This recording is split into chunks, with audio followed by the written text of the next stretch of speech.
It all unfolded during a family get-together at my sister's house, where the room buzzed with laughter and overlapping chatter. I had always been known as the one with a playful wit, often careless with my jokes if it meant getting a laugh.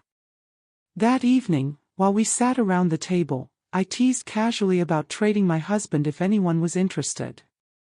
It was meant to be harmless, but the reaction it sparked was far more powerful than I ever expected.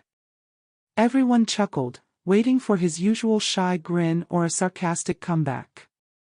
Instead, he leaned back in his chair, glanced around the table, and spoke words that froze us all. His voice was calm, yet edged like a blade, as though he had been holding them in for years. "Maybe you should," he said. "At least then someone might appreciate me more than you do." The laughter died instantly. Forks hovered in midair. My smile collapsed as his words pierced the air. This man, quiet by nature, rarely upset, had delivered a line that silenced the entire room. My sister lowered her gaze, cousins shifted uncomfortably, and even my father cleared his throat in unease. The silence stung worse than any insult I could have imagined. I wanted desperately to brush it off as another joke, but his eyes stayed locked on mine. They weren't angry, they were heavy with disappointment. In that moment, I realized my thoughtless remarks had been stacking up for years, and this was his quiet retaliation. No shouting, no scene, just a single, cutting truth that stripped away my pride in front of everyone. The evening dragged on, but the warmth in the room never returned. On the way home, I tried to laugh it off, tried to explain, but he said nothing. His silence weighed heavier than his words. That night, lying awake, I understood his reply wasn't simply a defense, it was a mirror reflecting how carelessly I had treated him all along. By the next day, whispers had begun. Relatives who once delighted in my humor now looked at me differently. They spoke warmly to him, cautiously to me.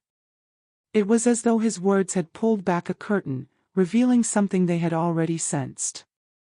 My joke had backfired completely, leaving me the outsider. I tried to make it right, cooking his favorite meals, apologizing endlessly, but he stayed distant. He wasn't unkind, he didn't fight, but his quietness said more than arguments ever could. It was his way of reminding me that trust and respect, once fractured, are not easily pieced back together. My punishment wasn't his anger, it was the cold withdrawal of a man who had stopped proving his worth to me. Weeks passed, and my regret only deepened. I watched others treat him with a newfound respect. Friends called him strong. Family praised his patience. Colleagues admired his calm.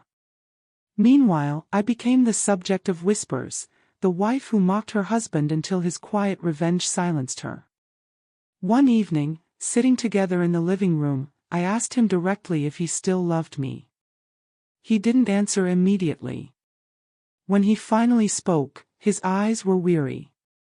"Love isn't the issue. Respect is. And when respect is gone, love doesn't last long either." His words broke me more than any argument ever could.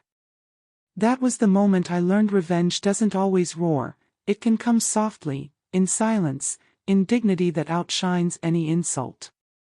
His calm strength not only silenced me, but forced me to confront the truth of my own behavior. From then on, I changed, not out of fear of losing him, but because I finally grasped the weight of words and the power of respect. I stopped making careless jokes at his expense. I began treating him as the man he truly was, deserving of value, honor, and love. His single sentence that night was more than a comeback, it was a lesson, a warning, and a form of revenge that required no raised voice. By leaving me alone with the echo of my own thoughtlessness, he showed me what true strength looked like. Even now, at family gatherings, no one dares to make such a joke again.